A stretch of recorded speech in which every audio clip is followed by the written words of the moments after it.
Bombo Radyo Bacolod. #1 Paradyo Bombo. Tips sagud malikawan ng insomnia. Ang pagtulog sang maayo ang makaapekto sa mental kag physical health sang isa ka tawo. Apang kung kaisa hindi maligar nga nagaka-eksperyensya sa ginatawag nga insomnia, gani ari ang tips sagud malikawan ini kag mas makatulog sang maayo mga kabombo. Kinahanglan nga pareho ang oras ang imo pagtulog kag pagbangon kada adlaw agud maset ang imo nga body clock. Kun adlaw, mas maayo nga buksan ang mga kortina agud makasulod ang kasanagon, paglakat-lakat kun aga kag pag-ehersisyo. Kun gabi, likawan ang mga masanag nga screen kaangay sa mga gadgets kag TV. Limitahan man ang pagkaon kag mga ilimnon nga may caffeine kag nicotine bagod makatuga ini sang problema sa pagtulog. Likawan man ang pagkaon sang madamo, pag-inom sa alcoholic drinks, pag-inom sang madamo nga tubig kag ang pag-overthink antes magtulog.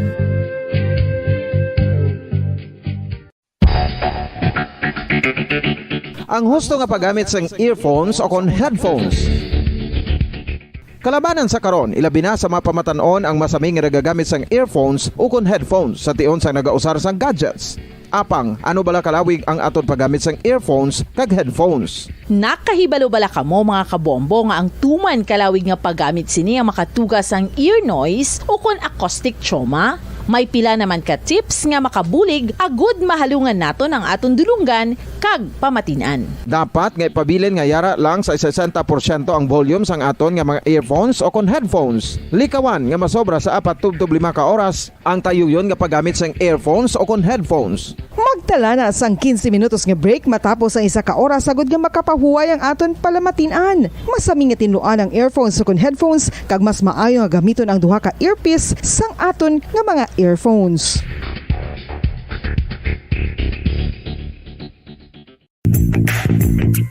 Sa karon nga may ginapangatubang nga pandemic, importante nga halungan gid ang ikayong lawas. Apang hindi lang physical health ang dapat hatagan sa pagtamuda, bangod importante man ang mental health. Paano bala halungan ang aton nga mental health? Una, kinahanglan nga halungan naton ang aton kalawasan kaangay sang pagkaon, pag-ehersisyo, pagtulog kag pagpahuway sang insyakto bangod ang poor physical health ang makaapekto sang modo kag panghuna-huna sang isa ka tawo. Kinahanglan man nga mag-set sang boundaries sa tanan nga bagay, hatagan sang balorang kaugalingon kag iselebrar ang mga kadalagaan bisan ano pa ini kagamay. Maayo man sa mental health ang pagpatawad sa isig kapareho. Bangod gina-release sini ang kabugat sa Balatyagon subong man ang pagkamapasalamaton. Sunod sa research, dako man ang mabulig sa pagpangamuyo sa paglikaw sa stress.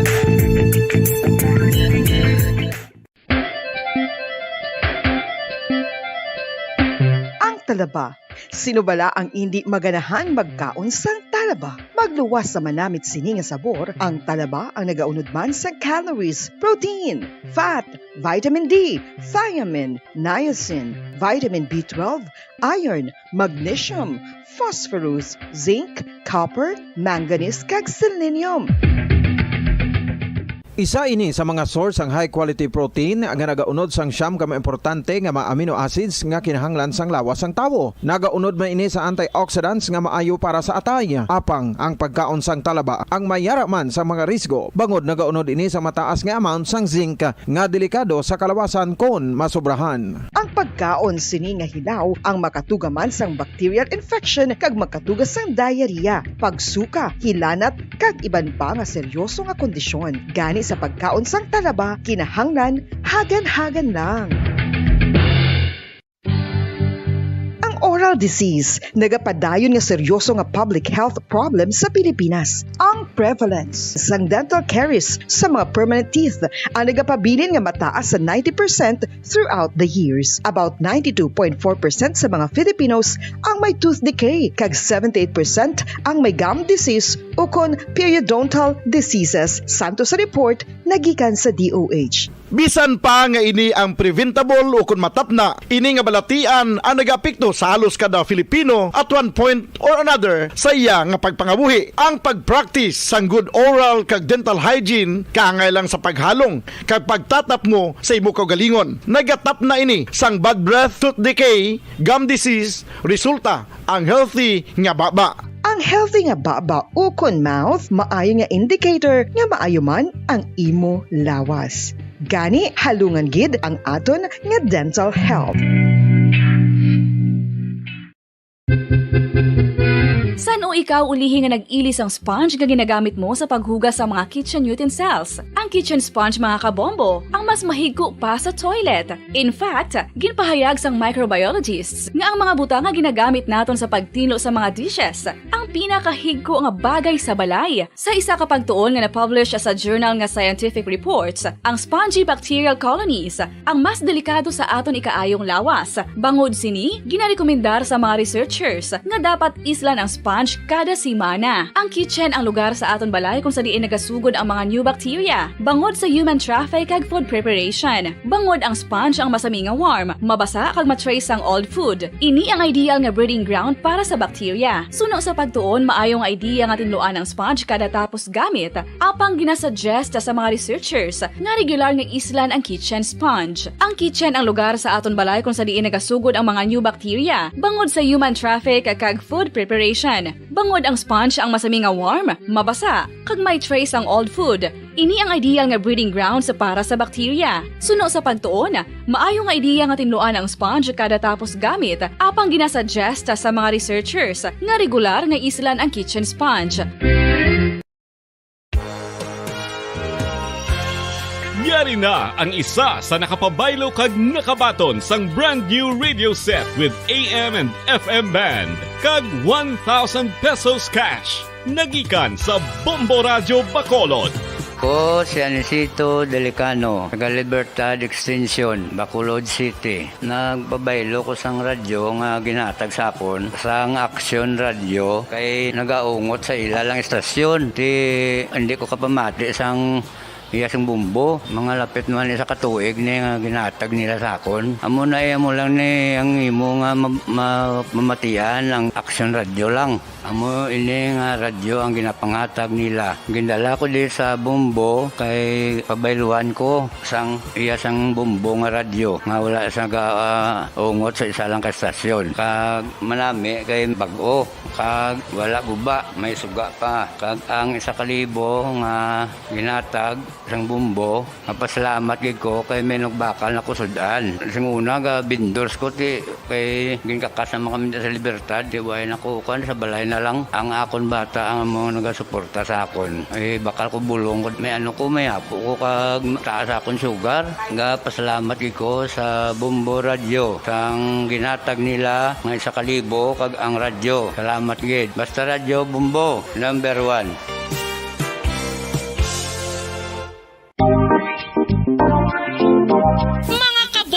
Nakahibalo-bala ka mo, naghampak na sa 3 million ang natapikan sang COVID-19 sa Pilipinas. Mataas sa gihapon ang active cases sa bugos nga pungsod. Kag 50 mil na ang mga nagtaliwan bangod sa sini nga virus. Hindi magkumpiyansa, depensahi ang kaugalingon kag ang imo mahal sa kabuhi. Magpabakuna na batok sa COVID-19. Pahanumdom nagikan sa Bombo Radio Bacolod. Basta Radyo Bombo!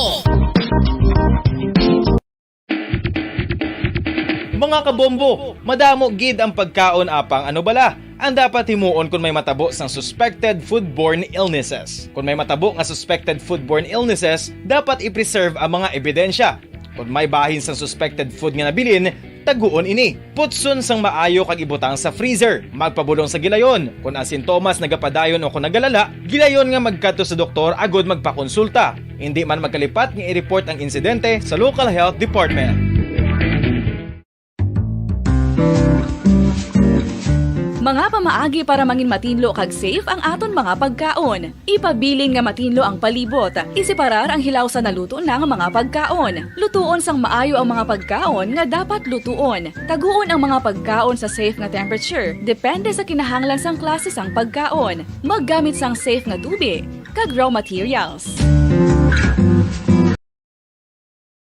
Pabalik na rin sa atong sarili nga pagpalagad. Oras sa Bombo Radio Bacolod, Philippines Standard Time, 28 minutos sa nakaligad sa taknang alas 8 sa gabi. Okay, karon update kita sa aton nga pinaka-latest nagkakarabo dito sa bahin sa Ukraine. Grabing mga paglusob sa Russian forces, Russian military forces. Si Russian President Vladimir Putin ti balokitang iyan nga utok pulburam negro. Iti former military, former spy. No, sang ilaman ng military dito sa bahin sa Russia. Sige no, kay ti aton pag mayon talang hindi lang maglalaag sitwasyon kay hindi man ta Japon makalusot sinindri. Pati kita maapektuhan medyo malayo na kita but sa bahin sang sining resulta sang ang presyo sa produkto petrolyo somehow na maapektuhan kita di sa aton kung magparayon ang ining tension dito sa Russia kag sa Ukraine. Sa tanin sa bomba din sa Rubica kay angot sa Sarali blakapon ba dogin kuan no bombo dinis mati ko kuno dogin naigo gino sa sa Guya ni Senator former sa Bongbong Marcos ni mga leaflets ni BP Robredo sa mga supporters man ni Robredo ginhimo sa ila or sa iya sa sudad sa Talisay mo naging silingguin natin ibalik mabi sa inyo ni ano ang supatyagan nyo no. So dapat suna libre kita maging libre ang tanan dream bayin na lang na sila kay ilam na kinamatarong magrally ilam na kinamatarong magkaraban o kaway makabod na ginatandog sa mga supporters ni Marcos no hindi naman niya pag butangan sang hindi mayo nga akto ang iya man niya nga rally dire mo na no para tawhay kita so mayo lang kung hindi magbalo sa inyo basi magkanto sa lini di si BP Lini di sa Negros baslan man kamo basi kamo naman matalangison. Sektahan si Bombo Dennis Rubica sa piyakalinya. Bombo Dennis, may gabi please come in. Bombo Pons nagpagawa karon sa reaksyon si Vice Governor Jeffrey Ferrer bilang isa sa mga supporter organizer no sining Grand Caravan Rally kapon ni BBM no kaga ni Sara Duterte upo sa whole slate gabi sa unity team dire iya sa syudad sa Bacolod Bombo Pons no kay may natabo no damo ko ron mo po sa ikabalo nga ti mo natabo kapon nga samtang ining salakyan no nga ginasakyan ni Bongbong Marcos kuti nagkaraga handshaking sa Bompons no medyo may ninay ang lakat abisa nga ninya pick up no nga te again open sa likod tapos butan na atop abi iya bumupos para di mainit no so samtang pag abot tira sa may area sa headquarters no aton report nga baton nga natabo ina sa may dalan sang highway sang Rizal no arat ako na headquarters ni kuanabi ni Vice ako ni Presidential Vice President Leni Robredo Bumpons paglabay dira may grupo sa mga pamatanon nga mga kababayan nga nagbit-bit sa nga posters na ni kuanabi posters ni Presidential Leni Robredo kapag si Vice Presidential Manabe candidate na Bumpons kay nagasinggit man to abi na masubo kiti siyempre way man to yabi naglaom ang convoy o ining grupo ni BBM kati naglabay man siya kati sige man niya pangamusta sa mga tao nga rasigid sa dalan no gulpi ang Bumpons may naghaboy o kon ginhaboy ang salakyan na ginasakyan ni BBM sang flyers na ni Leni Robredo kag ni Kiko magsinika flyers Bumpos mo ning kwan sa daw sa papel papel hindi masakit na kumigo ka nga may ito sa kapanid to kasing flyers nga nag-igo gudya sa Guya na ni Bongbong Marcos Bumupons na galing kiti wala naman lang to wala naman lang to pabayaan lang nila sige magyapoy lakat ya sang convoy Bumpons so galing kiti sa reaksyon niya ni Vice Governor Jeffrey Ferrer ngati makabing hindi usto na ka inappropriate mula Bumpons na nga maghimo sing kaangay sining bagay. Kahit di sunod sa kay Vice Gov Ferrer. Go ko nung iya nga baby face. Oo, may kwento kay baka na mo bumpos yung flyers mo. Do pila to ka bilog, ya galing kasi ko tingin flyers papel lang ni siya. Hindi bala kon maigugin man ka, hindi masakit kay papel lang siya.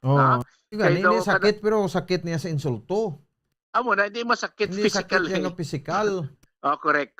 Kaya mo na upuas ang punto, dira.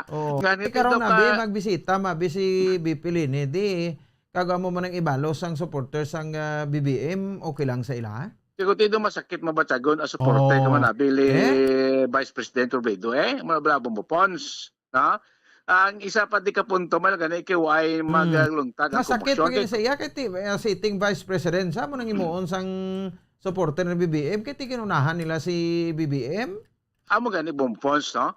Ang ato pa ito kahapon, kay may lang kay dinamo man pulis kahapon. Ang tanigin papahigad na sa mga pulis, kabalo na sila nga kuan ini nga rally ani bongbong ipasugtan nila na yung mga tao da nga magbantay man da. Ati galing kay ti guro, wala man siya bumpong sa spektar. May arap mga lightning rally mo, no? May tago mo nila mga poster nila. Daw ang tanan ti libre man abi yang magkapayag siya sining pandugan o balatsago ti galing ko sila lumpos ko nagraom nga mo tong senaryo matabuaw no ang may ito gani kay ti ang ining mga supporters man niya ni Bongbong Marcos wala man nag-react nakay ko nag-react sabi ti basikon nagkomosyon to ya kun ano to tabo sa kung nagsinubagana ito kung nagsinakita ko ti dako pagid nga problema bang bupons ha. Sunod sa kay Vice Governor Jeffrey Ferrer, hindi lang ni sila niya nga tabla ordinaryo lang abing bakit gakuan man hindi lang niya siling sa ila abing partido, sa ila grupo, sa ila supporter ni BBM representar ini man tani sa nga ang imahin sa aton nga probinsya. Ha? Yati ka bagamay ka ba sa iban mag-react na ay amon nga taga Negros dira. Gapa nga amon himuon lang kon magkadto na sila kung hindi kanila kuanabi, hindi kanila gusto, hindi kanila lulag, hindi kanila suportado. Ano ba? Sunod sa kay Vice Gov Ferrer nga iti rally lang kamo sa inyo, marali man kamo sa nga kami sa amon padag-on yung kandidato, padag-on namon nga kandidato. Ya, hindi lang maghimo sing angay sina nga tikang kay ti hindi gidusto, no? Daw ka inappropriate nga akto bumupons ginimo sining grupo mga supporters na mga pamatanon nga magkabawian nga mo ni ang naghaboy no sa flyers sa salakyan nga ginasakyan ni BBM kapon no natabo na dira sa may area sa siyudad Santa Lisay bumupons. Pamatian ta no si Vice Governor Jeffrey Ferrer. One thing like this is that kuno ang ato ni it reflects our image as a Negrosanon. It should be high level of campaign. Ang ginano ko lang kay may ara nga iba na incident nga ginhabuyan kami sa flyers. So meaning atoya it was really the supporters of one of the presidential candidate. This is high level binastos na niya. Ila na niya. It's okay. And then magsinggit sila whatever it is but the sign peace, unity. Why kami respect even the president itself, Marcos? Why reply? Why okay lang, peace. What is peace? Peace. In church kami kasi nyas na lang ng peace. So hindi taman ka rude ang tani supposed to be. But it was already viral in that Facebook and then in some social media.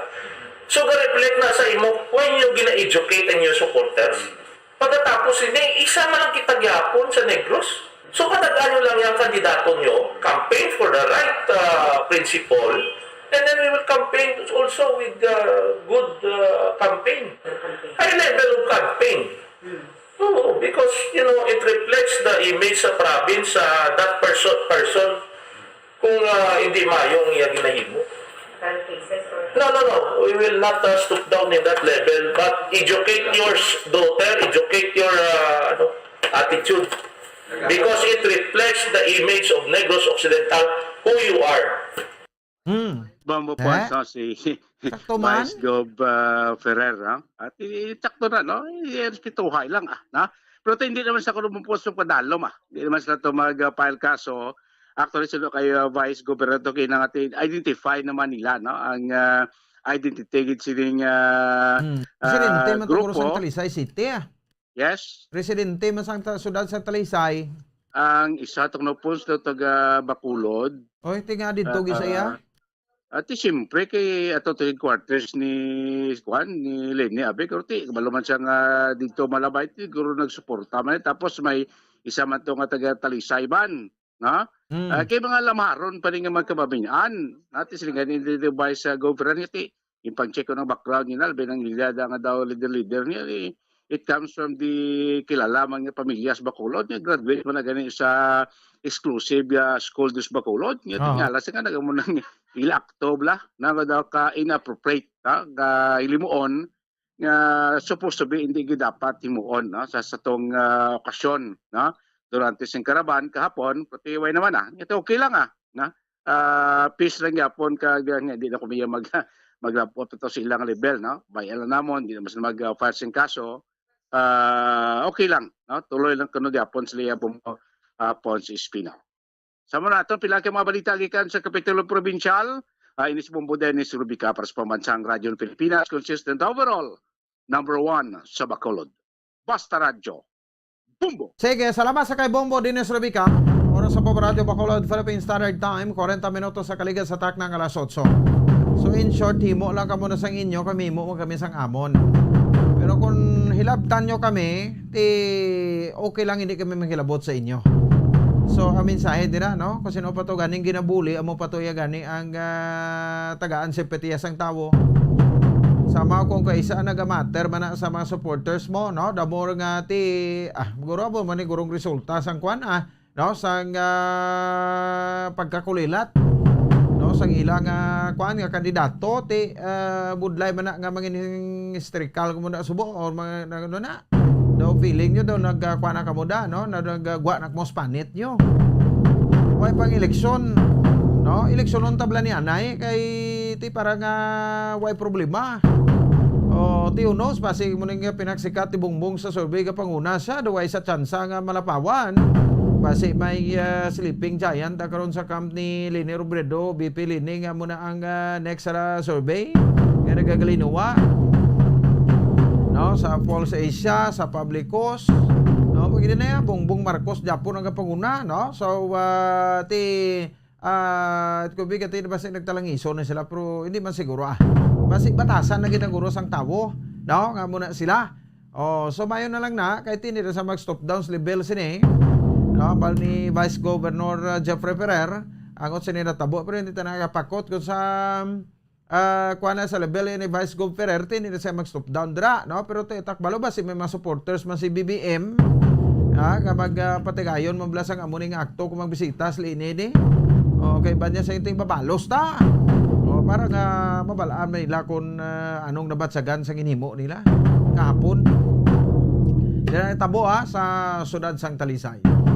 Oras sa Bombo Radio Bacolod, Philippines Standard Time, 42 minutos na nakaligid sa tak ng alas 8 sa gabi. At sa pinakalaitas ng investigasyon sa Sibulan PNP, angot sa sining mag-live-in partner, no, nga gin pang salvage, no, nga nasapuan dira sa may bahin sang barangay Ata-Ata, no, or sitio Ata-Ata, barangay San Antonio, Sibulan, Negros Oriental. Gabi mo mga sitio tuya sa Oriental, no? No kayo unique man. Sang Pebrero 20, Domingo, inasang hapon. No? So, ining mabiktima, nakilala sa Jennifer Carzula, 27 anyos, sa Purok Tuay, Barangay Canmuros, Banwasang Binalbagan, kag Ruby Batalya, no? O Rabi, Batalya, 31 anyos, residente sa Senda Galiera, Barangay Nanunga, no? Hinigaran, Negros Occidental. Anong latest investigation dire, no? Sa Sibulan PNP, angot sa sininga natabo, no? Kay gimpat sectoring background dito sa Banwasang Hinigaran, kag Banwasang Binalbagan, do mga previous cases man ang duwa ni, no? Nga pwede tagid nga basihan sakon nga no nga ini sila ang pamatay, no, pagi sa pagbuno, grabe mga buno nga rangkon sa lawas ba, no. So hibalo na to nabi no sa kay Bombo Carla Defensor aning latest nga update no sa kaso sa saling mag-live-in partner. Sa patrol si Bombo Carla Defensor, Bombo Carla, sa report please kamin. Okay, sige. 44 minutos sa nakaligan sa takna kalas sa 8 sa gabi. Diriman sa ato sa liga pagkalagan. Okay na taon? Sige, Bombo Carla, sa report please kamin. Yes, Bombo Pons. So regarding ini no, sa duwa ka founded body sa area sa Sibulan, Bombo Pons no, sa Maria Hacienda, Galiera, Barangay Nanunga, Nanunga, sa may area sa Sitio Sibulan, Tata man San Antonio, Sibulan, ini nakitaan ining duwa ka mga founded body Bombo Pons no. So ini ging kilala ini kanday Jennifer Garzula nga taga Barangay Canmuros, Dinalbagan, Negros Occidental, kig si Ruby Batalya nga taga Barangay Nanunga, Hinigaran, Negros Occidental Bombo Pons. So suno kay Police Major Nelson Lamuco Bombo Pons. Din sininding babayi? Babayi kag lalaki Bombo Pons, ini sila live-in partner, ini sila si Jennifer maning babayi? Yes. Amo ining lalaki si Ruby Bombo Pons. Rabi guro na, Ruby gid na. Ruby Bombo Pons. Okay. Yes, sa Bombo Pons. So suno kay Police Major Nelson Lamuco Bombo Pons, sa Sibulan Municipal Police Station. So mayara sang ini sila nga nabaton reported Bombo Pons sa gikan sa residente sang San Antonio, Sibulan nga mayara sang duwa ka mga nagahigdaon dito ang sa may kampo ini sila nakitaan Bombo Pons. So kung tani ang nakakita mga hoy lang ini siya, galing kiti nakita ining duwa nga nagahigdaon na nakaposas kaga ang ila sining sitwasyon Bombo Pons, nakahigda ini sila sa katubuhan. Ang ila sining nga hitsura mayara sang tape Bombo Pons, naka ano ini sang tape na butangan sang tape then nasulod pagid sa plastic Bombo Pons. So may-ari ini sila ang babayi ining si Jennifer Garzula, mayara sang pulo ka more or less sa pulo ka mga stab wounds. Ang lalaki Bombo Pons mayara sang yara sa 20 ka mga stab wounds. So wala sang may nakita plain view, wala sang may nakita ang mga kapulisan sang Sibulan nga mayara ini sila sang igo sang pusil. Puro tanan stab wounds ang nakita Bombo Pons. Kaya mo pa ni ang ilagi na hulat sa maya ang test wala Bombo Pons nga magwa kung pilagid ka sa wounds ang naangkon sinisang duwa ka mga nakitaan dito sa area sa Sibulan Bombo Pons. So ini sila nakilalaan na-identify sang pamilya February 22 4 PM sang hapon Bombo Pons. So ang naka-identify diri pamilya gid nila mismo kay tungod nga nakita sa dito Bombo Pons. So nagpadulong ang nanay ni Ruby Batalya kag ni Jennifer Garzula, nagpadulong ini sila sa Sibulan Municipal Police Station para i-verify kung pamilya ginila o kung hindi Bombo Pons. So gipamangkot ni Police Major Nelson Lamuco ang nanay ni Ruby Batalya. So naka-mention Bombo Pons ang ila sininga ang iya sininga bata sa iya sininga Iloy nga si Mary Ann Batalya nga iya sininga bata mayara sang threat Bombo Pons. So nag-mention na ng bata ili nga si Ruby Batalya sa iya sininga nanay nga magpadulong ini sila sa area sang Oriental. So siguro mga 3 weeks na naka-mention na iya sininga bata nga magapadulong ini sila nga duwa sa area sang Oriental Bombo Pons. Sa pagpangusisa sang Sibulan Municipal Police Station, ining duwa ka mga nakitaan o kunang founded body nga ni Bombo Pons, mga biktima, may-ari ini sila mga previous cases Bombo Pons. Ining babae mayara sang cases nga sa kaso nga drugs, duwa. Then ang lalaki nga ni Bombo Pons mayara sang kaso man sa drugs, kag robbery kag homicide Bombo Pons. So mo pa ning gina-verify sang Sibulan Municipal Police Station kung may-ari ini sila sang warrant of arrest o kung na-serve ini nila ini nga kaso Bombo Pons. So padayon ang investigasyon sa mga kapulisan kag may-ari man sa ilang motibo Bombo Pons nilantaw man diri rason sa droga Bombo Pons. Kiti man na-mention ng nanay no nga mayara sang threat nga nabaton ang iya sining bata Bambapons. So Bambapons pamatian bala nato no ang pahayagikan kay Police Major Nelson Lamuco. Ito po ma'am, yung unang receive that information na mayroong insidente doon na mayroong dalawang bangkay. So, ang una pong nakakita po nito ma'am ay si Roberto Lacalis, yung residente lang po doon sa sitio Ata-Ata, Barangay San Antonio, Sibulan. Kaya po ang unang nakikita at around 7 o'clock in the morning kasi kukuha sana siya ng panggatong doon sa sugarcane.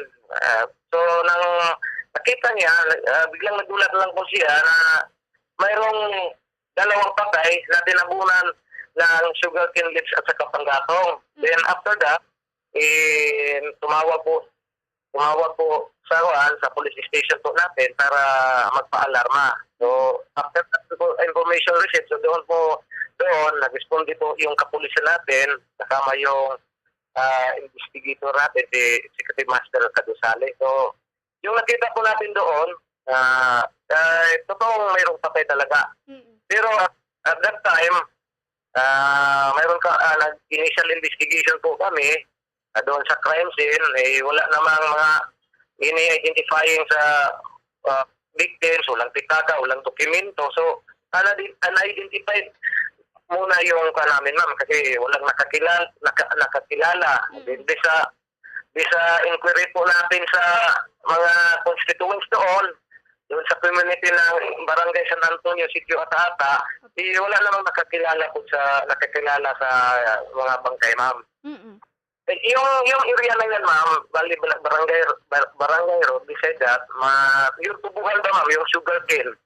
Tubuhan yun. Tubuhan yung area. So, doon, medyo malayo yung mga residente, yung bahay kasi tubuhan yon.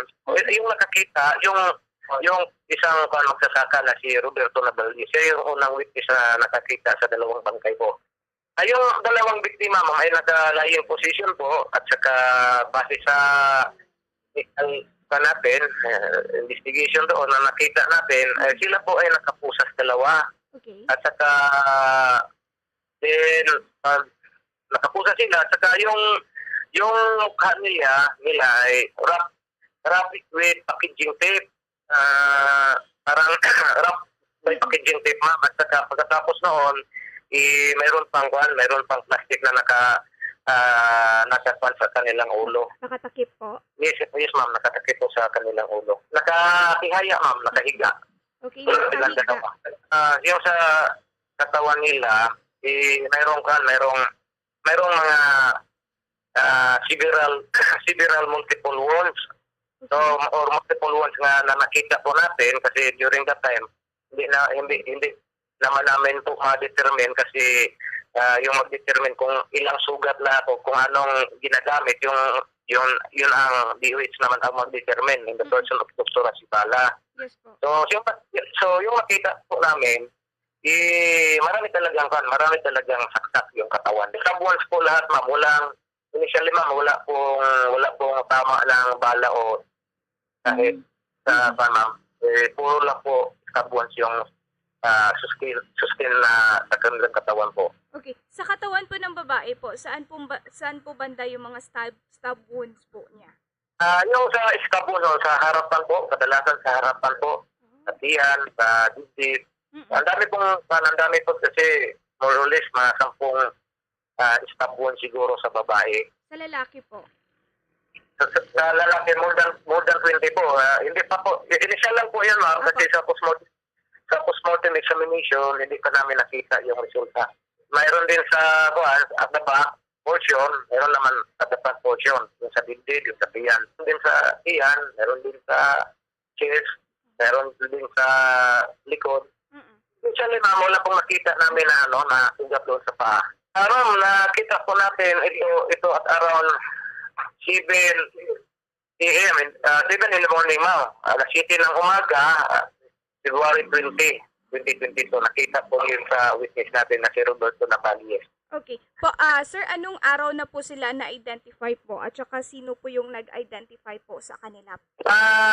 Yung na-identify ito through Facebook kasi na-upload ito. So mayroon na si Ruby Lachica Batalya, mayroon naman pong pinsan doon sa Dawi na nagtatrabaho as casual worker, but pumunta naman po dito sa station kasi i-verify lang niya kung talagang pinsan niya kasi matagal na silang hindi nakikita, mga bata pa sila nakikita. But so if na-identify ito sa Facebook, sa pamilya. Si Ruby Lachica Batalya, isa pong biktima po, ma'am. Isa pong biktima. Kasi dalawa, ito, babae at lalaki. Opo. Sino po yung naka-identify po sa kanya po? Yung, kasi nagdirit yung mama niya ang claimants kasi pumunta dito sa station in the person of Mrs. Mary Ann Lachica Batalya na isa pong residente doon sa Hacienda Galera, Barangay Nanungga, Hinigaran, Negros Occidental. So pumunta po dito kasama yung inay sa female victim na si Jennifer Perez Gasula. Sino po yung nagpakita po sa kanila ng post sa Facebook po? Yung pamilya lang nila, ma'am. Yung pamilya nila. Yung talagang pamilya po nila, nakita po nila yung Facebook post po? Yes, ma'am. Yes. Okay. At saka pumunta po sila dyan sa Sibulan Police Station to verify kung talagang pamilya po nila yung namatay. Yes, ma'am. At around 4:50 in the afternoon of February 22, ma'am. So, nandito po sila kasama yung pamilya at saka pamilya sa female victim, yung babae na si Jennifer Perez. Ito po ay na-identify at around 4:50 in the afternoon po, February 22, ma'am, this year. Sir, ano po yung pahayag po nila? Ilang araw na po nawawala po itong dalawa? Ito po, ma'am, tatanungin natin, nag-interview po ako sa kanilang dalawa, yung dalawang pamilya. Sa harapan ko po yung dalawang nanay sa both victims. So sabi ng nanay ni Ruby Lachica Batalya, na si Mary Ann Lachica Batalya, yung nanay ni Ruby, sabi niya, yung anak niya, marami na daw beses na they were treated. Mga several death threats na po. At saka mayroon na pong na sumusunod nila o nag-hunt sa kanila na being followed by unidentified riding in tandem. So kaya parang naramdaman sa biktima na medyo mainit na siya, parang may gustong pumatay siguro sa kanila, nagpaalam na po yung victims na pumunta muna sa Negros Oriental para siguro magpalamig siguro o magtatago. May na-mention po yung pamilya po nila Chika kung ano po yung atraso niya. Wala namang kuan, hindi naman na determinate kung anong reason, pero but sabi ng nanay, tinatanong ko na mayroon ka bang nalaman na atraso at saka mga kaso itong bata mo. Sabi niya, mayroong mga kaso, ito po ay isang involved of illegal drugs. Dalawang kaso yan. At saka sabi naman ng inay ng female victims na si Jennifer, mayroon din kaso yung anak niya na drugs din, dalawang kaso na drugs. At ito naman si Ruby, isang escape din sa Kabangkalan City Jail na napailan siya ng 9165, umiskapo po ito. But luckily, na on the same date, na dakit din ng mga personnel doon sa Bacolod City. May previous cases, ma'am.